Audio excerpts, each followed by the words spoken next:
자, 오늘은 적파분생이라는 제목으로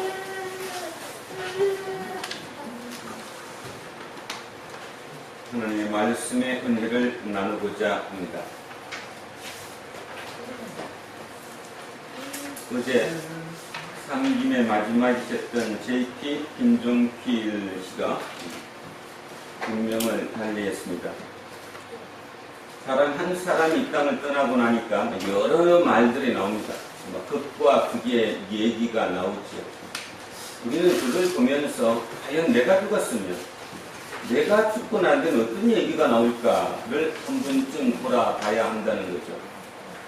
공과 관은 사람에 따라 틀리겠지만 저는 그분이 어떻다는 얘기는 하고 싶지는 않습니다. 단지 사람이 어떻게 살다가 어떻게 갔는데 거기에 대한 사람들의 평가는 참 대단히 극과 극으로 나오더라. 자, 어느 한 분이 고위공직자로 있다가 짧은 글을 썼습니다. 기자가 물으니까 이렇게 썼대요. 자기는 참 운이 좋았던 것 같다. 그래서 자기는 운 9의 기가 1이었다. 운 9, 기 1. 통상 우리는 이렇게 얘기하죠. 사람들 그 얘기 많이 합니다. 운 7, 기 3이다. 운 7, 기 3 들어보셨어요? 처음 들어요? 운 7, 기 3. 나도 작게 쓰였습니다. 남편아, 여기 저기 들어가고 저녁치고 준비해야지. 그렇게 헷갈리는 여기 운 7, 기 3 두 번째. 자, 이렇게 씁니다. 운 7, 기 3. 사람의 인생이 결국 운이 7화를 차지하고 자기의 노력이 3을 차지한다. 이렇게. 근데 좀 전에 제가 말씀드렸던 그 고위공직자 출신은 이렇게 얘기했습니다. 운이 9고 기가 1이다. 오래된 기억인데 이미 시간이 좀 흐른 것 같습니다. 우리나라 최초로 유엔 사무총장을 맡았던 반기문 총장이 사무총장이 되고 난 다음에 언론에 이렇게 얘기를 했습니다. 자기는 자기의 철저한 노력으로 이 자리까지 왔다. 그래서 그 다음부터 제가 그분을 달리 보게 됐습니다. 달리보다는 말을 알죠. 물론 그분들은 우리나라 그 공무원 사회의 전설적인 인물이죠. 좋은 사람을 잘 만나서 자기가 그게 원래 갈 때까지 엄청난 주변의 도움으로 그 자리까지 올라간 그 사람이 여러분 혹시 기억하시는가 모르는데 원래 우리나라 정부에서는 유엔 사무총장으로 그분을 지명했던 것이 아니라 중앙일보 회장이었던 홍석현 그분을 주미대사로 발령을 하고요. 그분을 주미대사에서 유엔 사무총장으로 올리고자 했습니다. 사람의 뜻대로 되지 않는 거죠. 계획대로. 결국 그분이 도중에 낙마를 하게 되고 얼떨결에 대타로 외무부 장관이었던 반기문 그분이 유엔 사무총장을 대신 들어가게 됐습니다. 그럴 정도 됐으면 그분 입에서 그렇게 나올까? 내 노력으로 이 자리까지 왔다라는 그 말 표현이 좀 저한테는 좀 솔직히 얘기하면 많이 거슬렸다는 것입니다. 요즘 제가 주변에 사람들을 많이 봅니다. 보면 아마 대부분이 그렇게 생각하는 것 같아요. 특히 연배가 짧을수록 20대, 30대 밑으로 내려올수록 나는 내 노력으로 여기까지 왔다라고 얘기하는 거죠. 어찌 보면 자기 노력으로 진짜 거기까지 왔을까? 내가 열심히 공부해서 거기까지 왔을까? 나를 위해서 수많은 희생당한 그들을 한 번쯤 생각해 봤을까? 안 해본다는 거죠. 안 해봤으니까 지금 우리 사회가 그렇게 되는 거죠. 자, 저는 오늘 이렇게 얘기하고 싶습니다. 여러분은 어떻게 넣을지는 모르는데 이 운7기3이라는 말처럼 인간은 운이 7이고 기가 3이다. 이 퍼센트가 얼마든 관계없이 결론은 뭔 말이냐 하면 앞에 있는 이 운이라고 부르는 이 부분은 내가 어찌할 수 없는 겁니다. 내 스스로 어떻게 노력을 한다거나 내 스스로 이거를 바꿀 수 있는 게 아니라는 거죠. 근데 반해서 내 노력으로 내 의지로 바꿀 수 있는 게 있다는 거죠. 이게 기라는 겁니다. 이. 자, 결론은 어느 게 크다는 겁니까? 내 스스로 통제할 수 없는 이쪽이 훨씬 더 크다는 것입니다. 특히 유명해지거나 성공한 사람들의 대부분의 얘기는 나는 운이 좋았다라고 얘기한다는 거죠. 신라 시대에 신라 말입니다. 9세기에 신라의 천재가 하나 태어났습니다. 그 아버지는 신분이 육두품이었고요. 신라는 계급사회였죠. 맨 위에 성골이 있고요. 왕이 되는 그 밑에 진골이 있고요. 그 밑에 육두품, 오두품 이렇게 나가는데 육두품이었습니다. 그 아버지는 그 뛰어난 아들 천재를 보면서 얘를 신라에서 키우기는 존버하다. 왜냐하면 신라에서는 신분의 한계가 있으니까. 그래서 그를 12살에 그 어린 나이에 당나라로 왜?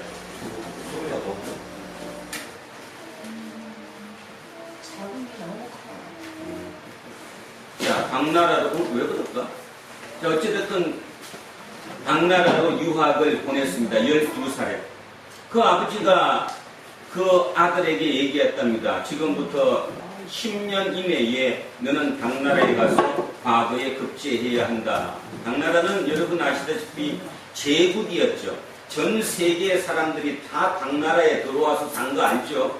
그래서 그 중에 당나라는 그 외국인들을 위한 과거를 봤습니다. 근데 그 과거는 빈공과라고 부르는데 엄청나게 어려웠습니다.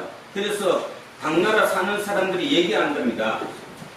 30살에 명경과에 붙으면 늦은 것인데, 그 말은 명경과는 당나라 사람들의 과거예요. 자기 나라 국민들이 보는 과거는 30살에 과거를 붙으면 늦었는데, 빈공과는 50에 붙었으면 빠르다.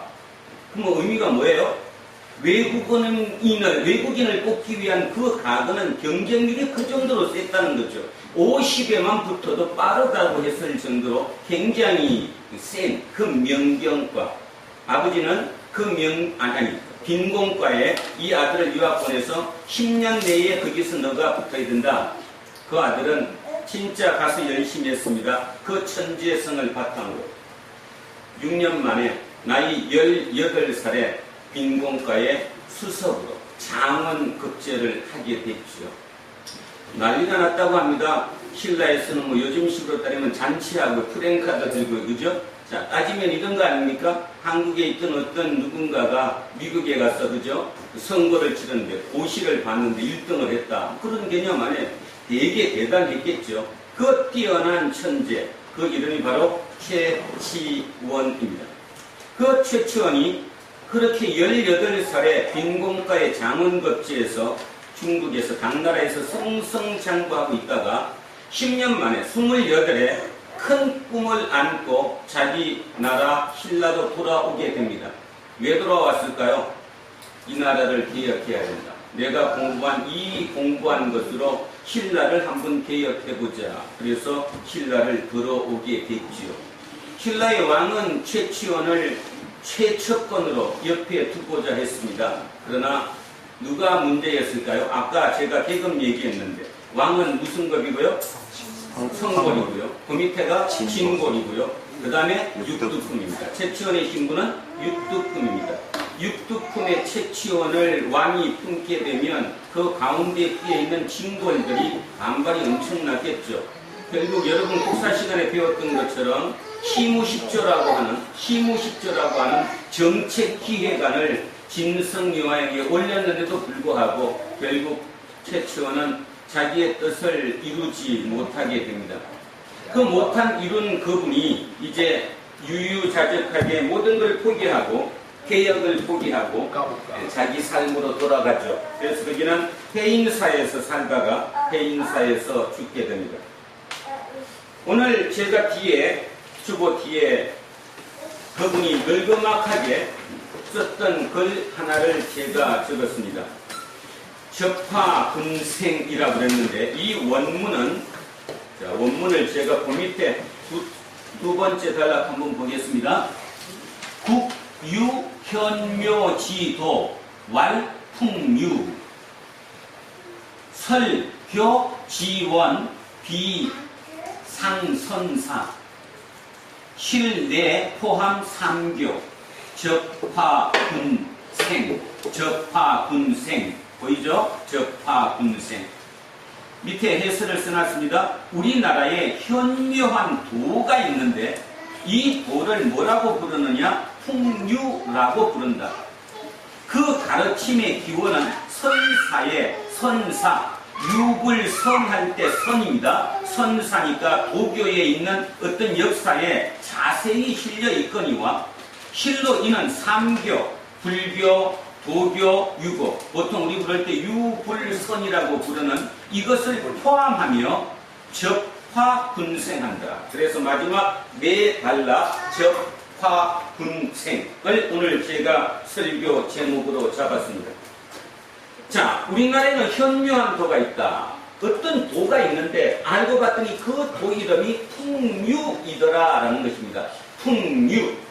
풍류 들으면 우리는 언뜻 우리 머릿속에는 이상하게 들릴 수 있습니다. 아, 풍류, 놀라는 거구나. 맞습니다. 노는 거죠. 노는 건데 최치원은, 그 천재 최치원은 새로운 각도에서 그 풍류를 본 겁니다. 여러분은 풍류 그러니까 또 오해할까봐 제가 조금 거기다 살을 덧붙일까요? 바로 풍류를 했던 사람들을 일컬어서 우리는 화랑도라고 부릅니다. 무슨 도요? 화랑도. 그러니까 왜 풍류라고 할까요? 화랑도는 제천의식, 제천, 하늘에다가 제사 지낼 때 그들이 군무, 악기도 치고, 그죠? 노래도 부르고 춤도 추는 그 제사를 집행하는 그 사람들을 뭐라고 그러느냐? 화랑이라고 하거든요. 그 화랑을 통해서 이 천재 최치원은 뭐를 본 건가 하면 어느 나라에도 없는 우리나라만 가지고 있는 뭐다? 도다라고 본 거예요. 이 사상이 크다. 이 화랑, 이 풍류가 하나의 도다. 근데 그는 얼마나 현묘하냐 하면 자기가 중국 당나라 가서 장원급제할 정도로 열심히 공부했던 그 공부를 바탕으로 보면 이미 이 풍류에는 유교, 불교, 도교의 진수, 여러분 표현으로 쓰면 엑기스가 거기에 다 포함되어 있더라는 겁니다. 어디에 포함됐다고? 풍류에, 화랑에. 화랑이라는 화랑도에 이미 유불선의 엑기스가 다 거기 포함되어 있더라는 거예요. 그래서 최치원은 새롭게 해석을 합니다. 야, 이 나라는 망해가고 있지만 결코 이 나라는 망하지 않을 거다. 또 한편으로는 아마 이건 제 개인적인 생각인데요. 제가 이거를 묵상하고 깊이 하면서 이런 생각을 했습니다. 최치원의 입장에서 보면 그 뛰어난 천재가 신분의 제약 때문에 결국 자기의 뜻을 펼치지 못하고 가는 그 늙음악한 그 인생길에서 어쩌면 이게 뭐일 수도 있습니까? 역설일 수도 있습니다. 왜 니들이 나를 품지 못하냐? 그죠? 왜 니들이 성골, 징골들이 그것만 따져서 나를 품지 못하냐? 우리가 더불어 살면 뭔가를 이룰 수 있을 것인데, 뭔가를 조화롭게 할 수 있을 것인데. 그래서 맨 마지막 네 글자 뭡니까? 뭐예요? 군생. 적화군생입니다. 군생, 모든 생명은 만나게 되면 서로 변한다, 조화롭게 이루어진다. 결론적으로 이 얘기가 아까로 다시 돌아가면 뭐랑 똑같습니까? 운칠기상. 이거에 문제가 있는 거죠, 지금. 운칠기상은 운은 있어요. 이 운이 뭔지는 몰라도 내 스스로 하지 못하는 어떤 타의에 의한 어떤 힘, 그 힘이 7이고 내 스스로 너르게 삽니다. 그래서 운칠기삼이라고 얘기하는데 최치원의 지금 이 얘기를 바꿔놓고 보면 적화군생이다. 모든 생명들이 서로 어울리고 맞물려서 조화를 이룬다. 그래서 꽃이 피는 것이다. 모두가 뭐라는 겁니까? 모두가 운이라는 거죠. 키가 3도 없다는 것이에요. 키가 3도 없이 모두가 결국 인간은 운이다. 결국 더불어 사는 것이다. 내가 누군가한테 도움이 되는 것이고 또 누군가 알지 못하는 그 도움으로 지금 내가 사는 것이다. 그거를 느끼는 것, 그것이 도다 라고 얘기하는 거죠. 저는 오늘 이 설교 제목에 조금 욕먹을 만한, 정상적으로 보면 어떻게 설교 제목을 저런 걸 잡나 할 정도일지 모르겠지만 제가 저걸 잡은 목적은 딱 하나입니다. 적파 군생처럼 최치원이가 유교, 불교, 도교의 모든 엑기스를 모아서 만든 화랑도, 그들이 즐기던 그 풍류가 하나의 도라고 느꼈던 것처럼 지금 대한민국이 그 위치에 있지 않을까라는 생각을 합니다. 통일을 앞두고 있는 우리의 가장 큰 문제는 뭐냐? 생각이 합쳐지는 것인데 그 생각이 나만 옳고 너는 잘못됐다. 내가 무조건 답이라고 하는 순간 이건 일어나지 못한다는 거죠. 종교적으로도 마찬가지입니다. 실은 오늘 개인적으로 욕을 하고 싶으면 속으로 하십시오. 겉으로 대놓고는 하지 마시고. 목사가 저런 소리 해도 될까? 할지 모르겠습니다. 대한민국의 기독교 여기까지 온 거 저는 하나님의 역사라고 믿습니다. 언제를 위해서? 바로 지금을 위해서. 지금 이 통일 한국을 위해서 이 기독교가 나는 있을 것이라고 믿습니다. 자, 그러려면 어떻게 됩니까? 제일 먼저 들어왔던 불교의 바탕을 두고 유교가 덧입혀지고 그 덧입혀진 그 위에 다시 선, 무교가 덧입혀지고 유불선이 합쳐진 그 시대에 이제 마지막 기독교까지 합쳐지면 진짜 말 그대로 이거야말로 우리나라만이 가지고 있는 풍류도 아니겠습니까? 그 도로 우리의 통일 한국을 이루어야 된다라는 의미입니다. 그래서 적파군생은 다시 얘기하면 모든 것이 이렇게 어우러져서 뭔가 하나를 이루는 거지 개인적으로 독단적으로 잘난 건 아무것도 없다 이런 의미입니다. 그래서 여기서 저는 기독교의 진리를 찾았습니다. 사도 바울이 뭐라고 얘기했냐면 모든 것이 합력하여 뭐 한다고요? 선으로 이루는 거예요. 똑같잖아요. 적파, 군생, 무생년들이 모든 것들이 합쳐가지고 변한다, 조화롭게 이루어지는 것처럼 그 생각이 기독교에 그대로 지금 있는 것입니다. 우리는 모든 것이 합력하여 선을 이루는 그 사도 바울의 고백 속에 이 우리 기독교가 있다라는 거죠. 그렇다면 여러분은 지난주에 이어서 이번 주 마찬가지 오늘 이용욱 집사님 기도해 주셨던 것처럼 두려움에서 벗어나야 합니다. 왜 두렵습니까? 어제 신문을 하나 읽다가 요즘 특히 요즘 점집이 그렇게 잘 된다며요. 뭐 지금 점집 매출이 총 합계가 5조 원이 넘었다는 소리를 할 정도로 어마어마하게 많은데 문제는 이것도 한국의 큰 교회, 저 서초동에 있던 큰 교회가 직접 조사를 한 모양입니다. 그랬는데 점쟁이들 말로 30% 이상은 다 기독교인입니다. 30% 이상은 기독교인이에요. 자, 이름은 기독교인이지만 무늬만 기독교인이지 그분이 기독교인입니까? 아닙니다. 절대로 아닙니다. 여러분, 불안로 교회 왜 이곳에 만들어 놓으셨는지 기억하셔야 합니다. 하나님께서 왜 이곳에 이거 만들어 놓고 그 먼 데서 와서 뭐 하는 거예요 지금? 다시 얘기하면 진리를 알게 하기 위해서라는 겁니다. 우리는 모든 것이 합력하여 선을 이루는 내 대상입니다. 내 속에 성령님을 모시고 있어요. 어찌 보면 나는 신이면서 인간이죠. 왜냐하면 성령님을 내가 모시고 있는 존재니까. 그런 존재가 뭐가 두려워서 점집에 가갖고 우리 아들 저쪽 딸 결혼하는데 이게 뭐지 그거? 궁합이 맞냐 안 맞나 봐야 되고 이사 갈 때 오는 날이 좋은가 나쁜가 따져야 되고 혹시 여러분 그러고 있지 않습니까 지금? 그리고 날마다 교회에 와갖고 교회가 위로를 줘야지. 그리고 막 소리 지르면서 찬송도 부르고 카타르시스를 했어야지. 그렇게 생각하십니까? 진짜 믿음이 있으시다면 우리는 게임 끝난 사람들입니다. 이미 세상을 이긴 사람들이고요. 그러니까 날마다 감사할 일 외에는 아무것도 없습니다. 지난 한 주간 한번 바라보십시오. 결코 여러분이 실패했습니까? 결코 실패하지 않았습니다. 단지 우리가 실패라고 느끼는 이유는 왜 그렇게 느끼느냐 하면 이런 겁니다. 예를 들어서 이 그림이 내야 나 이게 전체가 난데 나는 지금 요렇게 있는 거예요. 그러니까 내가 보는 눈은 이것밖에 못 보는 거예요. 요거밖에 못 보는 내가 여기에 점을 찍어 놓으니 그게 뭔지 나는 모르죠. 그러니까 그게 내 고통이다, 내 잘못된 거다 이렇게 느끼지만 하나님의 그림 속에 지금 나는 이루어져 가고 있다라는 거 아닙니까? 하나님의 그림 속에. 그러니까 어느 거 하나 버릴 것이 하나도 없다는 거예요. 버릴 것 없이 모든 것이 합력하여 선을 이룬다는 거죠. 그런 사람들이 뭐가 두려워요? 지난주 조금 불쾌했으니까? 뭔가 짜증나고 잘 안 풀렸으니까? 아, 그것도 뜻이 있는 거죠. 못하기 위해서, 적파군생하기 위해서 내 역할이 그때는 나빴던 거죠. 자, 조금 더 직설적으로 거칠게 표현하겠습니다. 운에는 두 가지가 있죠. 좋은 운이 있고 나쁜 운이 있습니다. 그러니까 우리는 운거래면 좋은 운, 행운만을 얘기하지만 실은 운에는 불운도 있습니다. 불운도.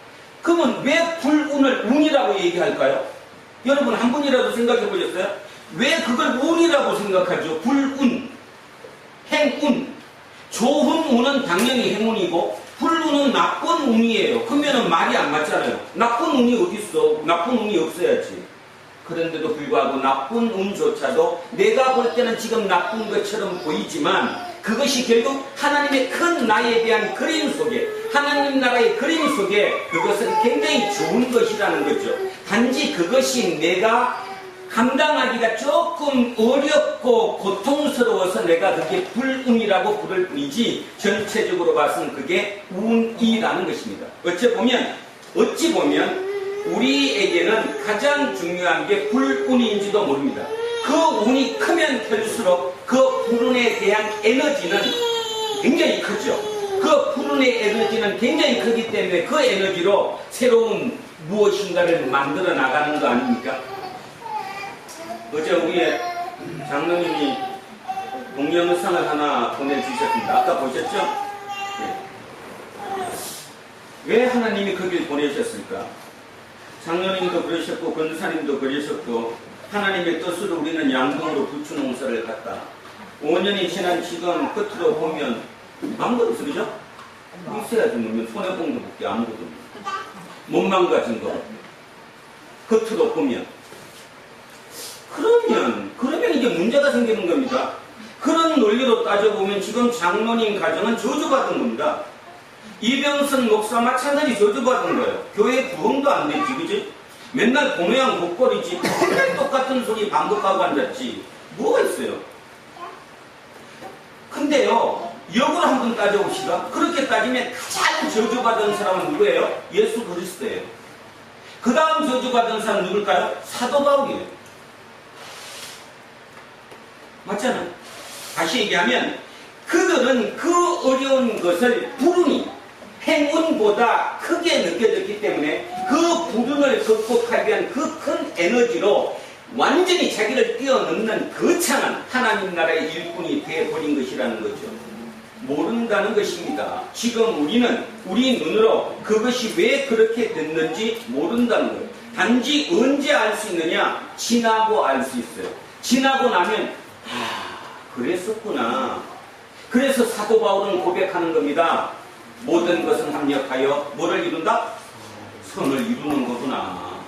그랬었으니 한번 계산해 보십시오. 사도 바울이 어디를 가든 걱정이 앞섰을까요? 설레움이 앞섰을까요? 설레임이 앞섰죠. 감사했을까요? 아니면 불평했을까요? 감사했죠. 전보를 안 가도 된다는 거예요. 교회도 지금 그 대부분 있죠. 어떤 신령한 권사님 만나서 기도 받으면 모든 게 해결되고 예언 받으면 모든 거 다 알아서 뭐 할 건데? 지금 알아서 뭐 할 겁니까? 자, 오늘 이 얘기가 오늘 우리의 본문입니다. 자, 오늘 본문으로 들어갑니다.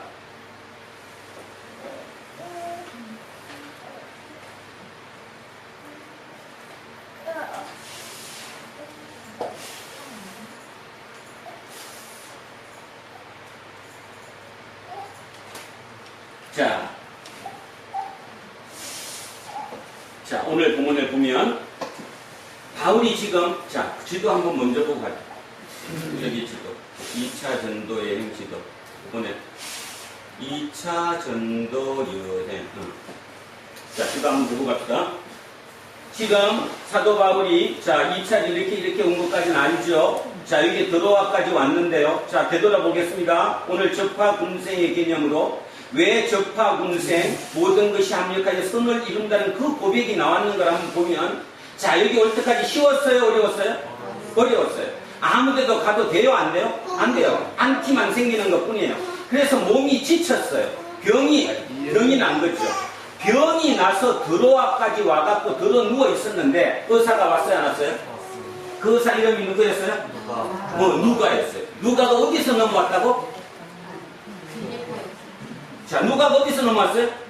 빌립보에서. 이 빌립보 어디 출신이에요? 여기서 누가가 넘어와서 치료를 해줬어요. 그 고민 중에 누가가 옆에서 어떤 얘기하는 거예요. 랍비 선생님, 혹시 이쪽 가볼 생각 없으세요? 이쪽 가도 충분할 건데 왜 여기서 그렇게 고민하고 계세요? 자, 머리에 반짝 왔을까 안 왔을까요? 왔겠죠. 머리에 반짝. 그래서 뭐라고 고백합니까? 뭐라고? 꿈에 봤다고. 꿈에 마케도니아인이 와가지고 나를 불렀다고. 자, 그 고통 속에 자 일로 넘어갔습니다. 빌립보로. 자 갔더니 진짜 누군가가 영접을 했어요. 누구죠? 루디아. 그래서 여기서 뭐 그나마 괜찮았어요. 루디아가 밥 먹고 살게 도와줬으니까. 그런데도 결국은 여기서 선교하면서 결국은 쫓겨났어요. 어디로? 데살로니카로. 데살로니카에서 다시 쫓겨났습니다. 어디로? 베레아로. 자, 베레아에서는 문제가 생겼죠. 이 데살로니카에서 쳐들어온 그들에게 야반도주 해갖고 밤에 일로 아데네로 넘어왔습니다. 자, 여기서 잘 보시면 여기까지, 요 베레아, 데살로니카, 빌립보, 여기를 우리는 마케도니아라고 합니다. 뭐라고 해요? 마케도니아. 그 다음, 여기 아테네. 여기 아테네라고 나와있죠. 아테네 옆에 고린도. 여기를 뭐라고 부르느냐? 아가야라고 부릅니다. 자, 한 번 더 합니다. 여기 베레아까지를 뭐라고 부르고? 마케도니아. 그 다음 아데네, 고린도 여기를 뭐라고 부른다고요? 아가야. 아가야. 마케도니아의 수도는 데살로니카고 아가야의 수도는 고린도입니다. 그러니까 중심도시죠. 수도가 고린도예요. 자, 우리는 지금 베레아에서 야반도주에서 배 타고 아테네까지 온 것까지 했고요. 지난 주일날 이 아테네에서 아레오파고에서 뭐였습니까? 연설했죠? 누구랑 논쟁했습니까? 누구랑? 스토아. 어떤 학자들? 스토아 학파 또 에피쿠로스 학파. 그들과 논쟁까지 했습니다. 그러다가 여기서 구원받은 사람이 지난주 마지막에 두 사람 이름이 나왔었는데 누구 나왔었죠? 디오니수스. 또 하나 다마리. 그죠? 그 외에 몇 명이 있었더라 이렇게 나옵니다. 자, 근데 자 여기부터 여기 한번 잠깐 보고 집중합니다. 여기 아데네에서 여기 고린도까지가 약 한 3일 길입니다. 3일. 사흘 길을 걸어서 사흘 정도 걸리는 길이에요. 자, 그 생각까지 해놓고 자 들어가겠습니다. 자, 그 후에 바울이 아테네를 떠나서 고린도에 이르렀어요. 여기서 제 질문 한 가지입니다. 아직 베레아에서 누가 안 왔는데 둘. 누구와 누구죠? 디모데와 실라. 실라가 아직 왔어요? 안 왔어요? 안 왔어요. 그랬으면 지금 어디서 기다려야 돼요? 아테네에서 기다려야 되잖아요. 그런데 참 의문이 많이 가요. 왜 왔을까? 아니 지금 사도 바울이 여기가 초행길 아닙니까? 모르는 곳이 아무도 없는 거예요. 친척도 있는 게 아니라 친구도 저 없어요. 그런데 도대체 뭐를 믿고 자기 일행도 아직 도착도 안 했는데 아테네를 떠나서 고린도를 왜 갔을까? 그것도 사흘 길을 걸어서 그 바쁘게 왜 갔을까? 신학자들 중에는 뭐 보편적으로 이렇게 얘기합니다. 아테네에서 성공하지 못했기 때문에 아테네에서 설교가 뭐 다른 데처럼 막 해갖고 그죠? 성공하지는 못해서 결국은 갈 수밖에 없었다 이렇게 얘기하는 것 같은데 저는 그렇게 생각하지는 않습니다. 바울이 누군데? 우리처럼 정도의 그 정도 생각을 하고 있는 사람이 아닌데 그거 졌다고 해서 그 길을 무슨 이유가 분명히 있다는 거죠. 왜 고린도를 갔을까? 자, 제가 몇 군데를 찾아봤습니다. 고린도 후서. 자, 고린도 후서를 찾으십시오.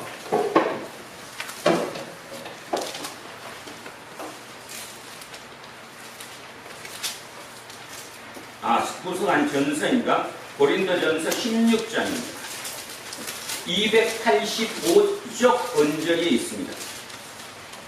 285쪽 언저리에 보면 고린도 전서 16장 15절이 있습니다. 자, 고린도 전서 16장 15절. 자, 찾으셨으면 한번 읽어주시겠습니까? 요셉 씨 읽어주세요. 스테바나의 집은 곧 아가의 첫 열매예요. 자, 됐습니다. 거기까지. 제가 한번 다시 읽습니다. 형제들아, 스데바나의 집은 곧 아가야의 뭐요? 첫 열매. 자, 아가야가 아까 그림 봤죠? 아가야가 어디였죠? 고린도. 아가야가 어디부터가 아가였어요? 아테네. 그 다음 고린도. 그러니까 아가였어요. 근데 아가의 무슨 열매가? 첫 열매라는 뜻이 뭐죠? 첫 번째 영접한 사람이라는 의미 아니에요? 네. 그러면 첫 열매가 우리 아까 누구였어요? 아니 우리 읽은 거 디오누시오하고 다말이라고 나오지 않았었어요? 네. 마지막 그 17장 마지막 절에 그죠? 네. 자, 이해가 풀립니까? 제가 여기서부터는 소설을 쓰겠습니다. 조금 픽션으로. 스테바나라고 하는 고린도 사람이 여행 중이었습니다. 그 여행 중에 아테네를 들르게 됐고요. 아테네에 들렸다가 우연찮게 아레오파고에서 누구를 만났습니까? 사도 바울을 만났습니다. 사도 바울을 통해서 복음의 얘기를 들었고요. 그러니까 스데바나가 이거구나. 그죠? 그래서 아마 스데바나가 어떻게 했을까요? 우리 고린도로 같이 갑시다. 제 소설이 조금 맞을 것도 같죠? 맞을 것도 같습니다. 무조건 된 것이 아니라 그냥 갔을 리는 없어요. 그래서 한 구절을 더 찾습니다. 고린도전서 1장으로 넘어오시면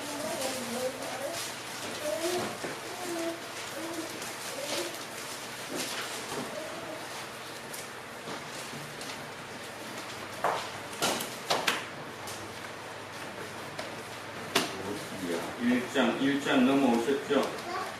자, 1장 16절인 것 같네요. 1장 16절. 자, 장로님 한번 읽으시죠. 1장 16절. 내가 또한 스데바나의 집 사람에게 세례를 베풀었고 그 외에는 다른 누구에게 세례를 베풀었는지 알지 못한다. 자, 방금 나왔죠? 자, 스데바나의 집에 사람들에게 첫 세례를 베풀었대요. 자기가 베푼 세례를 베푼 사람은 누구밖에 없다는 겁니까? 스데바나. 그러면 이제 말이 맞아 들어가죠. 자, 소설 이어가겠습니다. 스데바나가 어디를 여행 중에? 아테네를 여행 중에 누구를 만났어요? 사도 바울을 만났어요. 바울과 대화 중에 드디어 복음을 받아들였어요. 스데바나가 우리 집 갑시다. 우리 고린도인데 갑시다. 제가 거기 갑시다. 그래서 고린도로 모시고 왔어요. 그러면 그 디모데하고 실라를 떨어뜨리고도 간 이유가 나와야 안 나와요? 나오죠. 떨어뜨리고도 간 이유가. 자, 그래서 그들이 간 거예요. 여기서 여러분 조금 전에 봤던 적파 군생이 나오죠.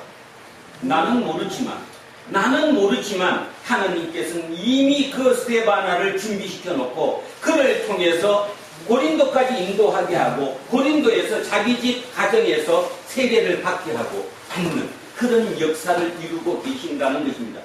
그거죠, 그거. 자, 그러니 바울 입장에서는 이게 얼마나 설레였겠어요. 고통당하는 것보다 설레임이 없을 컸다는 거죠. 그런 인생 살면 얼마나 멋지겠습니까? 그러면 일요일 날 교회 오고 싶을 건데 하나님 말씀을 하나라도 더 받아들이기 위해서 힘을 얻기 위해서 오는 것이 아니라 감사함으로 그리고 다시 한번 그 마음을 내가 떠올리기 위해서 진정으로 예배 드릴 수 있지 않겠습니까? 제가 뒤에 맨 밑에 주보 밑에 이거 뒤에 이거 써놨어요. 머리가 거부하는 것은 가슴이 예배할 수 없다. 머리가 거부하는 것은 가슴이 예배할 수 없다. 물론 이렇게 얘기하면 연세 드신 분은 이렇게 할 겁니다. 뭐 믿으면 되는 거지 머리가 믿는데. 그런데요 여러분은 믿을지 모르겠지만 우리 젊은 친구들은 못 믿습니다. 못 믿습니다. 머리가 거부하니까 가슴으로 예배를 하지 못합니다. 제 목적은 앞으로 결국은 저들의 머리를 움직여서 저들이 가슴으로 예배할 수 있게 만드는 것, 그것이 저는 접하군생이라고 생각하고 그것이 풍류대라고 생각하고 9세기에 최치원이 발견한 그 접하군생, 그 풍류도를 21세기 대한민국에서 이루어야 된다고 생각합니다. 어디에서? 두란노 교회에서. 하나님은 아마 그래서 이 교회를 세우셨는지도 모른다는 거죠. 기억하시기 바랍니다. 자, 그래서 보세요. 이렇게 해서 바울이 아테네를 떠나서 고린도를 오게 됐어요. 사흘길을 건너서. 그리고 스데바나 집에서 있게 됐고요. 그 스데바나 집에서 자기가 처음으로 세례를 주었습니다. 자, 얼마나 기쁨이 크겠습니까? 기쁨이. 의미가 크겠죠. 인간은 돈으로 사느냐 의미로 사느냐 모든 사람이 그러대요. 안 살아보는 사람은 뭐 그래도 돈으로 산다고 그러지만 대부분의 사람들의 얘기 들어보면 돈보단 의미가, 삶의 의미가 더 컸다. 그 의미가 내 삶을 지탱해주고 그 의미가 결국 나를 행복하게 해줬다. 이렇게 얘기합니다. 자, 그 선배들을 기억하면서 두 번째 옵니다. 자, 그래서 이제 스데반의 집에 있으면서 고린도의 정서를 조금 알아가기 시작했어요. 자, 그 다음 두 번째 접하 군생을 보겠습니다. 이번엔 어떤 군생이냐 하면 아굴라하고 누굽니까? 브리스길라입니다. 아굴라라고 하는 사람은 온도에서 난 유대인이다. 온도. 자, 아까 2차 전도행차 한번 잠깐 봐요. 자, 본도가 어디냐 하면요. 여기쯤 됩니다. 여기가 지금 까맣게 본 여기가 흑해고요. 여기가 에게해입니다. 비잔팀이라 불리는 여기가 바로 뭐야? 지금의 이스탄불, 그죠? 옛날 이름으로 누구죠? 황제 알렉스. 예? 알렉산드로. 아니, 기독교를 공인한 황제가 누구예요? 콘스탄티노플. 콘스탄티노플이죠. 여기가 콘스탄티노플. 이름이 많이 바뀌어서 그렇죠. 콘스탄티노플, 비잔티움, 지금은 이스탄불. 자, 여기를 끊으면 여기가 흑해입니다. 이 흑해. 이 흑해의 동남쪽 여기쯤에 다 본도예요. 이 본도에서 태어난 사람이라는 겁니다. 그가 어디까지 갔다는 거예요? 로마. 로마는 이쪽. 지금 여기는 안 보이지만 이쪽 근처에 로마까지 갔다. 자, 그러면 다시 돌아갑니다. 자, 아굴라에 대해서 한번 보겠습니다. 이 아굴라라는 군생은 누구냐? 말 그대로 본도, 폰투스라고 부르는 지금의 흑해 남동쪽에 있는 거기서 난 유대인 사람이에요. 그러면 여기가 어떻게 여기를 가게 됐을까요? 말 그대로 주전 586년에 예루살렘이 망했어요? 안 망했어요? 망했습니다. 누구한테? 바빌로니아한테. 그래서 이 부모가 정확하게 한 580여 년 전에 이 아굴라의 조상이 이곳을 오게 됐고요. 거기에서 돌다 자기 아버지 때에는 말 그대로 그 아까 봤던 흑해 밑에 본도라고 하는 그곳에 살고 있었습니다. 모르긴 몰라도 여기도 소설을 조금 써보면 아굴라는 굉장히 뛰어난 사람이었던 것 같습니다. 아굴라는 노예로 어디로 갔냐 하면 로마로 가게 됐습니다. 노예 그러니까 또 여러분 머릿속에는 노예 이렇게 생각하지 마시고 어떤 노예를 생각하시면 되느냐 하면 이명희 씨 집에 왔던 필리핀 여성을 생각하시면 됩니다. 필리핀 여성. 그 필리핀 여성이 어쨌든 먹고 살려고 밤벌이 하려고 그죠? 대한항공 직원으로 해서 들어와서 했더니 직원이 아니라 뭐였어요? 집에 가정부로 온 거죠. 똑같잖아요. 똑같이 본도에 있던 그 아굴라라고 하는 청년이 로마에 있는, 말 그대로 로마 제국이 아주 중심인 그 로마의 노예로 오게 된 겁니다.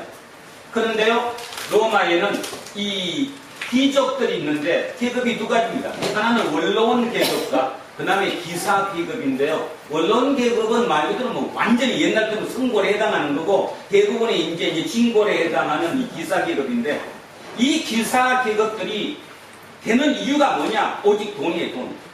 돈이 얼마나냐에 따라서 계급이 바뀌어지는 시대가 로마였거든요. 그러니까 로마에서 기사 계급 정도 되려면 엄청난 부를 가지고 있어야 되는데, 그 부를 잃어버리는 순간 귀족에서 떨어집니다. 신분이 바뀌어요. 그렇던 그 로마에서 아마 모르긴 몰라도 브리스길라 가문, 이 브리스 가문에 아굴라가 노예로 갔을 것이라고 보죠. 이 가문은 뭐를 만들었을까요? 돈벌이를 하기 위해서 그 당시 돈벌이 중에 아주 잘 됐던 거 뭘까요? 텐트입니다. 우리는 지금 텐트는 뭐 수영장 가거나 아니면은 여행할 때 쓰는 텐트라고 얘기하지만, 그 당시에는 텐트가 필수죠. 왜냐하면 어디를 여행 가거나 아니면 먼 곳에 가게 되면 지금처럼 집이 많지 않기 때문에 텐트를 쓸 수밖에 없었으니까. 그래서 텐트가 가장 많이 필요한 것이 군인들이고, 그 다음에가 많이 필요한 것이 뭐냐면 올림픽 경기가 일어나면 막 모든 사람들이 모이잖아요. 지금 러시아에 월드컵이 있듯이 월드컵이 생기면 수십만 명이 오잖아요. 그러면 그들이 잠자리를, 지금은 뭐 호텔을 만들겠지만 그 당시는 다 텐트를 팔았다는 거죠. 그러니까 텐트가 상당히 돈 되는 장사였는데, 그 텐트를 만들었을지도 모릅니다. 누구가? 아굴라가. 그러다가 얼마나 아굴라가 성실하고 그저 사람이 좋았으면 신분을 노예에서 해방시킨 거죠. 해방노예가 됐습니다. 자유인이 된 겁니다. 그리고 아마 어쩌면 자기 딸과 결혼시켰을지도 모르겠죠. 자, 아굴라의 얘기를 하면 이렇게 그냥 여기까지만 쓱 들어봐도, 그냥 우리가 추측해봐도 아굴라는 굉장히 뛰어났음을 알고 있습니다. 신분이 유대인에다가 그렇게 뛰어난 사람이 아니었지만 그 신분적으로는 개인적인 능력으로 로마까지 와서 자유인이 됐다는, 쉽게 얘기해서 해방 노예가 됐다는 대단한 사람이 아굴라였다 이 말입니다. 이 아굴라, 그 다음에 그 브리스길라는 귀족이었는데, 이 브리스길라가 아내를 맞이해서 둘이 살았어요. 근데 이게 이 당시 AD 49년에 그때 황제가 클라우디오인데, 클라우디오 황제 때 어떤 일이 벌어졌느냐, 우리 많이 아는 로마에서 유대인들끼리 폭동이 일어났습니다. 유대인끼리. 자, 폭동의 원인이 크레스투스라고 나와 있습니다. 크레스투스. 학자들은 이 크레스투스를 크리스투스로 해석합니다. 그러니까 크리스투스가 원 이름인데 그냥 이렇게 구어체로 부를 때는 크리스투스, 크레스투스다. 누구죠? 크리스투스? 크리스투스. 그리스도. 그리스도 때문에 로마에 유대인끼리 폭동이 났다. 저는 이해할 만합니다. 여러분도 이해할 만하죠. 지금까지 쫓아오는 거 보면 유대인 회당에서 그리스도가 증거되면서 싸움이 일어나요, 안 나요? 싸움이 일어나요. 그 폭동이 일어나가지고 클라우디오가 골라 상대 아니라 무조건 유대인이면 기독교인이든 유대교인이든 관계없이 무조건 다 쫓아낸 거예요. 단지 조건, 시민권이 없는 사람들만. 그래서 약 25,000명 가까이가 AD 49년에 클라우디오 황제의 칙령에 의해서 로마를 떠나게 됩니다. 이 떠나게 될 때 누구도, 브리스길라도 안 떠나도 되는데 자기는 누구 때문에? 남편 때문에 따라서 같이 떠났다는 거죠. 그래서 떠난 곳이 어디에? 도착한 곳이 고린도라는 것입니다. 그럼 왜 그러느냐? 역사를 보면요, 고린도에서 AD 51년에 뭐가 있었느냐? 포세이돈이라고 하는 바다신, 파도신, 해양신, 이 신을 기리는 축제가 일어나는데 그 축제 이름을 이스트미아 경기라고 얘기합니다. 이스트미아입니다. 한 번 더 뭐라고요? 이스트미. 이스토니아 경기는 2년마다 한 번씩 열렸고요. 올림픽은 4년마다 한 번씩 열렸습니다. 그러니까 4년마다 한 번씩 열리는 올림픽과 2년마다 열리는 이스토니아가 있는데 이 이스토니아가 바로 AD 51년에 어디에서 일어났다고요? 고린도에서 경기가 일어났다는 것입니다.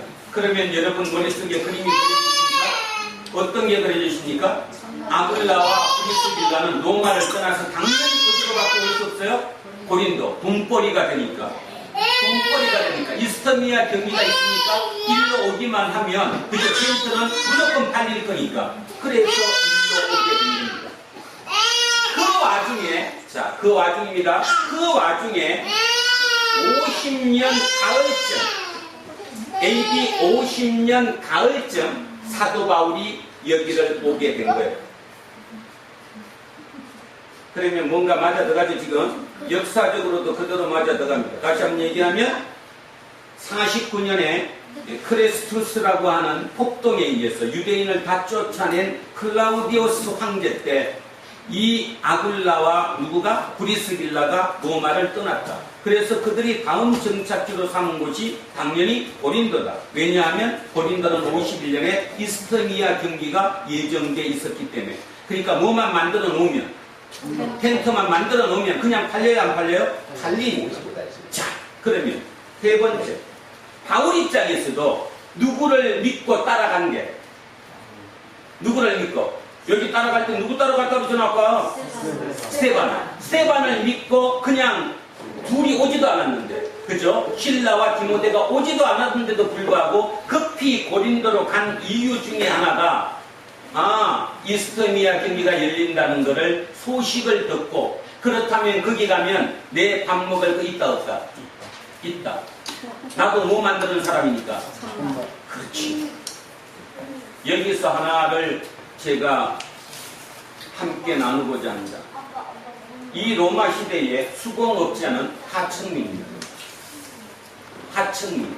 그러니까 뭐 말이냐면 금전적인 부로는 중산층을 유지했지만 사회적에서 사람들이 보는 시선으로는 하층이었습니다. 수공업자는. 말 그대로 텐트 그러니까 여러분은 지금 뭐 가위로 쭉쭉 잘라갖고 텐트 이렇게 뭐 박어 만든 거죠. 어떻게 만들었을까? 텐트를 가죽 벗겨가지고 동물의 가죽을 다 벗겨서 그 가죽을 이어가지고 만드는 텐트예요. 그러니까 혹시 기억나시나요? 무두장이 사람 취급 안 한 거? 왜 취급 안 했어요? 시체를 만지니까. 동물의 시체를. 같습니다. 이 얘기는 무슨 뜻이죠? 사도 바울의 마음을 보는 거예요. 적어도 사도 바울이 그렇게 배운 지식인에도 불구하고 자기가 살기 위해서, 하나님을 증거하기 위해서는 내 몸, 내 신분이 낮아지는 건 아무 관계가 없다. 남한테 손가락질 받는 거는 아무 의미가 없다라고 생각합니다. 이해하시겠습니까? 우리는 이걸 당연한 것처럼 느끼지만 사도 바울 개인 입장에서, 그 시대를 살아가는 입장에서 자기가 어떻게 그 지식인인 자기는 뭐 먹고 사는 겁니까? 지식인은 뭐 먹고 살았어요 그때? 자, 지난 시간에 했잖아요. 우리 맨날 그 시간에 뭐 에피쿠로스 학파나 스토아 학파들은 그 선생들은 돌아다니면서 연설해주고 돈 받았거든요. 그거 당연히 사람들은 그들에게 돈을 지급했거든요. 역사서를 살아보면요, 돈 금액이 틀렸어요. 실력이 있고 유명한 사람들은 시간당 금액이 아주 높았고요, 별 볼 일 없는 사람은 낮았어요. 그렇다면 무슨 뜻이냐 하면 사도 바울 입장에서도 충분히 자기 능력이면 연설하고 밥 먹을 수 있었어요, 없었어요? 있었다. 분명히 밥 먹을 수 있음에도 불구하고 그는 도대체 왜 그거를 무시하고 이 일, 하찮게 여기는 무두장이 같은 일, 이 텐트를 만드는 이 일을 했을까에 대한 것을 여러분 묵상하시기 바랍니다. 아직도 여러분은 내가 예수를 믿었기 때문에 남들보다 더 멋있어야 합니까? 내 얼굴은 더 팽팽해야 하고, 내 차는 남들보다 더 좋은 차를 타고 다녀야 하고, 내 자식은 남들보다 학벌이 더 좋아야 하고, 그렇다고 생각하십니까? 그렇다면 여러분이 믿는 기독교는 예수의 기독교는 아닙니다. 그래서 그 기독교이기 때문에 시간이 지나면 지날수록 기독교로 변할 수밖에 없는 겁니다. 기독교는 그게 아니었는데.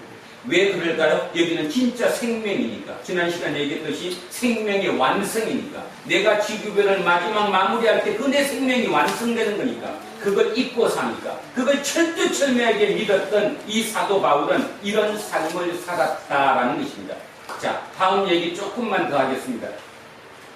이렇게 아굴라와 브리스길라와 하나님께서 예비해 놓으신 이 모든 사람들을 50년 가을에 만났습니다. 얼마나 열심히 일했겠어요. 왜냐하면 51년 초에 그 이스토미아 경기가 열리니까 밤새기 하면서 했겠죠. 그러나 이는 시간 나면 안식일은 꼭 지켰고요. 안식일에 회당에 가서 설교도 하고 했다 그럽니다. 여기서 가장 중요한 것은 아굴라와 브리스길라가 이제 누구한테 물들었다는 거예요? 그렇죠. 바울한테 물들었다는 거예요. 거꾸로 누가 물들어야 되는데? 바울이 물들어야 되는데. 바울이 물들어야죠. 살만하잖아요. 이 사람들은 중산층에 돈을 갖고 살만한 집인데. 근데 바울이 물든 게 아니라 그들이 물들었습니다. 어느 정도로 물들었습니까? 이제 다음 주, 다다음 주 가면 나오지만 이제 바울이 고린도에서 1년 6개월을 있다가 52년도에 AD 52년에 떠납니다. 떠나요, 고린도를. 그럴 때 누구가? 아굴라와 브리스길라가 저도 같이 가겠습니다. 뭔 뜻입니까? 같이 간다는 뜻의 의미가 돈 버는 거 일단 포기하고 당신하고 같이 따라가겠습니다. 얼마나 목이 들었습니다. 저는 이병성 목사가 죽기 전에 이 두 사람처럼 있을 거라고 확신합니다. 그것 때문에 오늘도 열심히 떠드는 거죠. 진짜 하나님의 역사라는 거예요. 그래서 아굴라와 브리스길라는 같이 떠났습니다. 다음 도착지가 어디였었냐 하면 어디였어요? 자, 전도여행 지도 한번 더 보십시오. 자, 지도 한번 보여주십시오. 보십시오. 여기 어디로 갔느냐? 자, 여기서 어디로 갔어요? 에베소. 어디예요? 에베소. 그 유명한 에베소입니다. 에베소는 또 어떤 도시인가를 먼저 해야 되겠네요. 로마가 이쪽에 있죠. 로마는 서양에 있습니다. 근데 에베소는 지금 서양입니까? 동양입니까? 동양. 로마를 통치하는데 자기보다 더 큰 이 지역을 통치하기 위해서 동쪽에 로마를 새로 만들어서 건설한 것, 그게 에베소입니다. 다시 얘기하면 에베소는 이름은 에베소지만 이 로마의 동양을 지배하는 곳이라고 보면 돼요. 그럴 정도로 여기는 아주 번창했다는 곳이라는 거죠. 이 에베소. 이 에베소로 올 때 같이 따라왔다는 거예요. 자, 이 에베소에서 다시 그들은 눌러 앉았어요. 사도 바울이 뭐라고 한가 하면 나는 가겠습니다. 당신들은 내가 부탁하는데 이곳에서 남아있어서 틀을 좀 만들어 주시면 어떻겠습니까? 그랬더니 그 아굴라와 브리스길라가 알겠습니다. 제가 여기를 틀을 잡고 있겠죠. 다녀오십시오. 그래서 2차로 끝났어요. 그리고 바로 3차 왔을 때 다시 3차 때 에베소로 갔더니 이미 든든하게 자리를 잡아놨어요. 집도 멋있는 집 잡아놓고. 그래서 장장 몇 년 동안 2년 6개월이라고 하는 가장 오랜 기간 동안 에베소에서 누구의 사역이 일어납니까? 바울의 사역이 일어났죠. 그곳이 바로 어디였습니까? 두란노 서원. 우리 교회 이름이 두란노인 이유입니다. 두란노. 이곳에서 2년 6개월 동안의 바울의 사역을 통해서 우리 예전에 한번 했죠. 요한계시록 2장에서 했던 7교회. 이 7교회가 여기서 퍼져나간 겁니다. 거기서 교육을 받은 사람 중에 각자 자기 고향으로 돌아가서 교회가 이루어졌죠. 몇 개가? 7교회가. 참 중요한 것은 지금 제가 얘기하는 것은 바울의 얘기를 하는 게 아니라 누구 입장에서 하는 겁니까? 지금 아굴라와 브리스길라 입장에서 얘기하는 겁니다. 바로 에베소 교회에 시작된 곳이 누구네 집이에요? 브리스길라와 아굴라의 집이에요. 그 다음 고린도 교회의 시작도 어디예요? 브리스길라와 아굴라의 집이에요. 그 다음에 아까 누구였지? 그 황제 이름 클라우디우스가 5년 뒤에 죽습니다. 죽고 난 뒤에 이들이 여기 에베소에서 아굴라와 브리스길라가 자기 고향 로마로 돌아갑니다. 자기 집으로. 그래서 로마에 있는 자기 집에 교회를 만듭니다. 그게 뭐죠? 로마 교회. 그래서 나중에 이 누구가 바울이 로마를 꼭 가고 싶어 했던 이유 중에 하나, 거기 누구가 있었기 때문에요. 아굴라와 브리스길라가. 다음 얘기합니다. 그러다가 바울이 처형당한 다음에 아굴라와 브리스길라는 다시 에베소로 돌아옵니다. 그래서 여기서 에베소 교회를 만들어내는데, 아시다시피 다음 목사가 누구였죠? 디모데였습니다. 디모데 다음이 누군지 혹시 아십니까? 요한입니다. 요한이 누군지 또 아십니까? 예수님이 마지막에 돌아가실 때 부탁했던 그 요한, 내 어머니를 부탁한다는 마리아, 예수님의 어머니 마리아, 그 마리아를 모셨던 누구? 사도 요한. 사도 요한이 디모데 다음으로 에베소 교회를 맡았고요. 이 에베소 교회가 지진이 나서 망가지기 전까지 가장 오랜 동안 교회가 유지되었습니다. 제가 지금 얘기하고자 하는 얘기가 무엇입니까? 바울 입장에서는, 또는 누구와 누구 입장에서, 아굴라와 브리스길라 입장에서는 그림을 다 읽지 못했지만 하나님은 그들을 통해서 에베소 교회를 만들었고, 그 교회에서 마리아를 죽게 하시고, 그 교회에서 요한계시록을 쓰게 하시고, 그 교회에서 요한복음이라는 새로운, 그죠? 복음서를 쓰게 하신 곳. 오늘의 답이 무엇입니까? 그는 여러분의 오늘 주어진 그 삶이 내게 얼마나 중요한지 아십니까? 그런데도 그게 나한테 지금 고통스럽고 불운이라고 피해가십니까? 어찌면 그것이 하나님의 거창한 무엇을 만들기 위한 답인지도 모르는데, 이 상태로만 들어오고 나면 우리의 모든 삶은 설레일 수밖에 없고요, 모든 삶은 진짜 감사할 수밖에 없습니다. 하고 힘드시지요? 일하시기도 힘드시고, 그죠? 그 가죽 벗겨갖고 텐트 만들려면 얼마나 힘드시겠어요? 손에는 얼마나 냄새가 많이 나겠어요? 그 손으로 해당에 가서 하면 얼마나 손가락질 하겠어요? 어찌 네가 감히 하나님의 말씀을 입에 올리냐? 무드장이 같은 그 천한 신분의 네가. 그런데도 사도 바울은 고백합니다. 모든 것이 합력하여 선을 이룬다는, 그것이 오늘 최치원이 지난 9세기에 알고는 했던 적화군생과 일치합니다. 대한민국에 지금 다른 답은 아무것도 없습니다.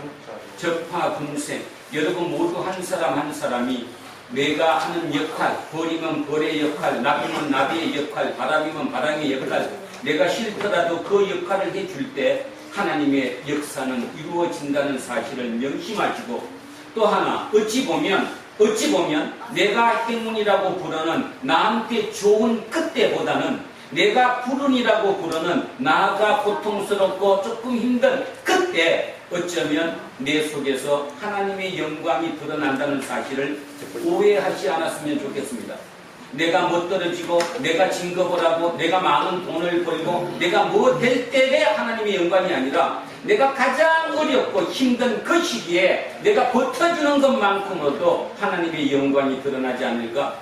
어쩌면 하나님의 영광을 진짜 우리는 착각하며 반대로 생각하고 있지 않았을까? 기억해 주셔야 합니다. 성경은 참으로 위험한 책입니다. 요즘 절절히 더 느낍니다. 성경은 참 위험한 책이다. 해석이 되지 않는 성경은 오해를 하고 해석을 하면 이거만큼 위험한 책이 없구나. 자, 너무 위험에 많이 노출되어 있구나. 그래서 좀 전에 제가 써놨던 것처럼 앞으로 머리가 뭐 하지 않으면 거부하는 것은 마음으로 예배할 수 없다는 것. 진짜 그 말에 나는 지금 어디 건강까지 가 있는지를 조금 깨달았었으면 좋겠습니다. 그렇게 여기 우리 젊은이들에게 얘기합니다. 아직까지 하나님을 못 믿겠다. 못 믿을 수도 있죠. 그건 누가 믿으라고 해서 믿어지는 것은 아니니까. 그러나 여러분 마음을 여십시오. 선배들을, 조상들을 보면서 마음을 여십시오. 최치원을 한번 생각해 보십시오. 그 똑똑한 최치원도 자기 뜻대로 이루어지지 못했습니다. 그런데 마지막 말년에 난랑이라고 하는 어떤 화당도가 죽은 묘에 비석을 세우는데 글을 써달라고 했더니 우리 아까 읽었던 그 글을 써줬습니다. 그 글이 뭐였죠? 우리나라에는 뭐가 있었다? 현묘한 도가 있었다. 그 도 이름이 바로 풍류였다. 화랑이었다. 근데 화랑은 결국 뭐냐? 유불성이 다 통합된 적화군생이었다. 모든 것이 아우러져서 융합해서 이루어난 것이다. 그런 면에서 우리는 통일한국의 기준으로 저는 여러분에게 선포하고 싶습니다. 우리는 기독교입니다. 예수의 가치를 거기에 덧붙였을 때 그것으로 우리는 통일한국의 사상을 이루어야 한다는 것. 적어도 여러분은 그 일꾼으로 세워졌음을 잊지 않으시기 바랍니다. 다시 한번 부탁드립니다. 삶이 힘듭니다. 항상 행운만 있는 것도 아니고 항상 푸른만 있는 것도 아니지요. 그러나 우리는 행운은 쉽게 있고 푸른은 너무 오랫동안 가긴 합니다. 그래서 그것 때문이라고 날마다 불평 속에 살아갈지 모릅니다. 예수께서는 말씀하십니다. 그 불평하고 마음이 애끓어가지고 간이 다 녹아버린 사람에게 얘기하죠. 애끓는 사람들아 행복해라. 하나님이 너와 함께 있다. 말로만 듣지 않고 진심으로 가슴으로 와닿았으면 참으로 좋겠습니다. 그리고 장로님, 권사님, 또 우리 집사님들에게 부탁드립니다. 기도 좀 해주십시오. 진짜 진정하게 기도를 해주십시오. 우리 젊은 아이들을 그래도 무조건 변방이 있다고 해서 중심에 자동으로 들어가는 것은 아니고 변방이 있기 때문에 중심으로 새로운 판의 중심에 설 수 있습니다. 대신에 공부해야 하고요. 생각이 돼야 합니다. 그 새로운 생각을 갖지 못하면 절대로 거기에 들어갈 수 있는 것이 아니거든요. 도란노 교회는 그랬을 것이라고 믿습니다. 물론 저와 동의하지 않을 수도 있겠지만 그래도 2018년 6월 24일 현재의 이병선 목사는 그 마음속에 그 강한 마음으로 오늘도 가고 있다는 사실입니다. 그게 되지 않으면 우리만큼 불쌍하고 불행한 사람이 진짜 없죠. 그렇죠? 이 시간에 저 남한산성 조금만 몇 발짝 올라가면 얼마나 이쁜 얼굴로 멋진 옷을 입고 그죠? 그렇게 열심히 하는데 우리는 여기 앉아서 아직도 어떤 하나님을 생각하시고 꿈꾸는지를 기억하시기 바랍니다. 자, 마무리합니다. 사도 바울은 자기가 생각하지도 못했던 그 일의 연속이었습니다. 계산하는 대로 아무것도 되지 않았습니다. 너무 고민했습니다. 그러나 그는 어느 시점부터 알았습니다. 아, 이것이 다 하나님의 사인이구나. 아덴에서는 별로 호응을 받지 못했습니다. 거기서는 밥 먹는 것조차도 힘들었습니다. 다른 곳에서는 누군가가 자기 집으로 불러서 우리랑 같이 살자고 얘기했지만 아덴에서는 그렇게 한 사람이 별로 없었습니다. 그리고 자기가 그 연설을 통해서도 자기 밥을 먹여주는 사람도 많지 않았습니다. 그러던 시기에 어떤 젊은 친구를 만났죠. 여행객이었던 그 스데바나에 의해서 고린도의 얘기를 듣게 됐고요. 또 하나 고린도가 내후년이면 그곳에서 이스테미아 경기가 열린다는 사실도 알게 되었습니다. 그거를 하나님의 사인으로 받아들였겠죠. 그래서 생면부지인 그 스데바나를 따라 고린도로 가게 됐고요. 그 고린도에서 자기가 돈을 벌기 위해서 천막 제조업을 찾아갔고요. 하나님께서는 이미 그 이전에 1년 전에 그 아굴라와 브리스길라를 여기에 예비해 놓으시고 한 팀을 만들게 하셨고 아굴라와 브리스길라 입장에서도 전혀 새로운 하나님을 거기서 만나게 됐고 자기의 모든 삶을 하나님에 맞추는 삶을 살게 되었습니다. 그 정도 삶이면 그냥 여유 부리고도 살만도 한데 오직 그 힘든 길을 가는 그와 동행하기로 한 그 삶, 그 삶을 통해서 우리는 하나님의 역사가 어떻게 이루어지는지를 알아봤습니다. 우리의 삶 또한 마찬가지라는 거 잊지 않는 저와 여러분 되시기를 주의 이름으로 축원합니다. 기도하겠습니다. 하나님은 살아계시고 역사하십니다. 그 역사가 결국 우리의 히스토리, 우리의 역사가 되었습니다. 지금 대한민국은 그 하나님의 역사의 소용돌이 속에 있습니다. 이 모든 과정 중에 가장 중요한 거 우리는 하나님을 잃어버렸습니다. 이 땅에 많은 교인들이 있고 기독교인들이 있고 하나님의 사람들이 있지만 진정 하나님의 사람들이 많지 않습니다. 변질된 하나님인지도 모릅니다. 이름은 하나님이라고 부르지만 하나님을 믿지 않는 불신자인지도 모르겠습니다. 그런 가운데 이 두란노 교회를 세우셨고 이곳에 우리를 모으셨습니다. 그리고 하나님의 말씀을 듣게 하셨습니다. 들은 이 말씀, 오늘 성령님께서 우리와 함께 하셔서 우리 마음속 깊이 새겨지게 하시고 우리 머리에 천둥이 치는, 벼락치는 그 상태를 통해 새로움으로 거듭날 수 있는, 그래서 이후의 모든 삶이 날마다 기뻐 감사하는 삶이 될 수 있는 우리 공동체 모든 식구들 되게 하옵소서. 하나님 간절히 원하옵건대 우리를 당신의 도구로 사용하시고 그로 말미암아 날마다 우리의 마음속에 평강과 기쁨으로 넘치게 하옵소서. 감사드리며 거룩하신 예수 그리스도 이름으로 기도합니다. 아멘.